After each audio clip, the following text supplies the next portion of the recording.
Pernikahan dini. 1 tahun di atas. Berapa? Umurnya berapa? Coba sebutin. Berarti sekitaran 18 ya Pak. Oh, 18 tahun. 18 tahun mereka sudah menikah ya di desa gitu. Iya Bapak. Oh, iya betul. Jadi karena belum kesiapan mungkin dari istrinya dan juga suaminya mungkin finansialnya belum baik, akhirnya ada pertengkaran dan akhirnya ada kekerasan di situ yang dialami gitu ya. KDRT lah ya istilahnya ya. Iya betul. Oh. Secara verbal sih Pak, omongan-omongan kasar itu keluar dari mulut suaminya dan mulut istrinya. Oke, jadi ada pertengkaran di situ ya. Ketika belum matangnya mungkin belum. Saya juga nggak bisa ngatain ya 18 tahun belum matang sih, cuman mungkin belum siap untuk menerima cobaan pernikahan ya. Karena yang udah 30 juga banyak banget cobaan pernikahannya.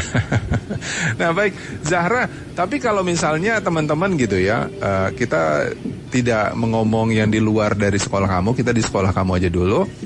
Ketika mereka melakukan pelecehan verbal ya, entah itu mungkin sama kamu atau mungkin juga sama teman yang sudah disaksikan, apa respon biasanya dari teman-teman yang sudah dikatain itu tadi katanya ejek-ejekan ya. Kalau bahasa Jakarta cengin gitu ya. Nah, apa yang mereka respon mereka terhadap? Oke Bapak, jadi ya berarti ya mungkin itu nggak akan dianggap terlalu serius karena memang sekolah juga melakukan pendekatan terhadap yaitu pelaku yang memang bisa dianggap pelaku kekerasan secara verbal itu. Jadi sebenarnya tidak ada kekerasan secara verbal itu, dan memang itu tuh dianggapnya ya udah bercanda gitu.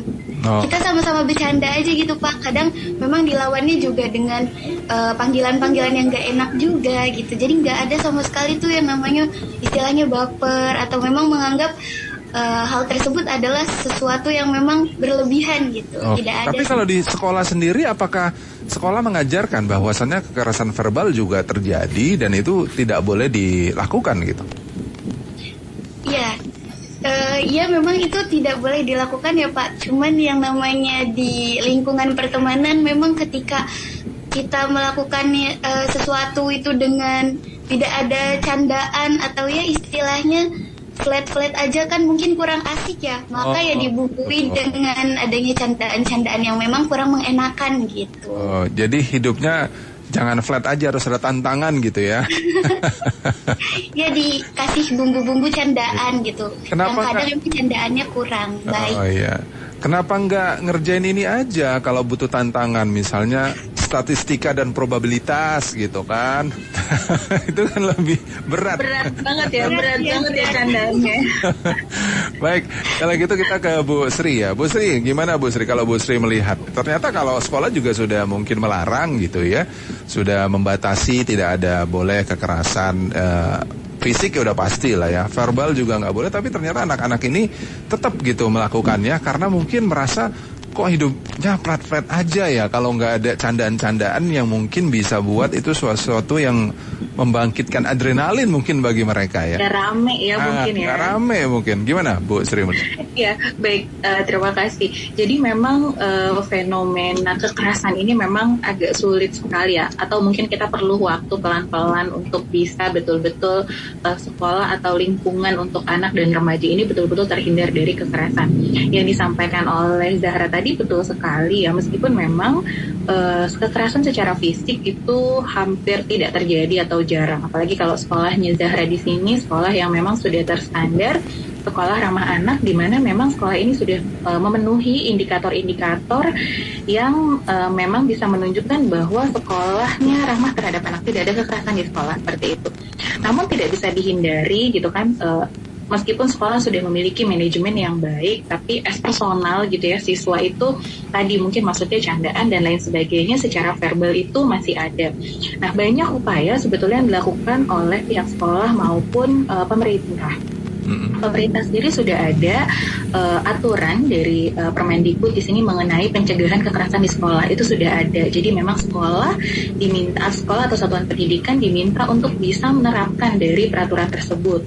Kemudian juga kalau untuk di lingkungan sekolah sendiri, banyak program-program yang dilakukan oleh sekolah ya, beragam biasanya, yang tujuannya adalah bagaimana untuk meningkatkan budi pekerti dari siswa-siswinya melalui berbagai pembiasaan gitu ya. Ada yang pembiasaan rutin setiap pekan, ada yang pembiasaan rutin setiap hari, atau ada juga kegiatan-kegiatan klasikal yang dilakukan oleh guru BP atau mungkin guru yang memang ditugaskan untuk bisa mengelola siswa secara sikap, perilaku, dan etika itu masuk ke kelas gitu.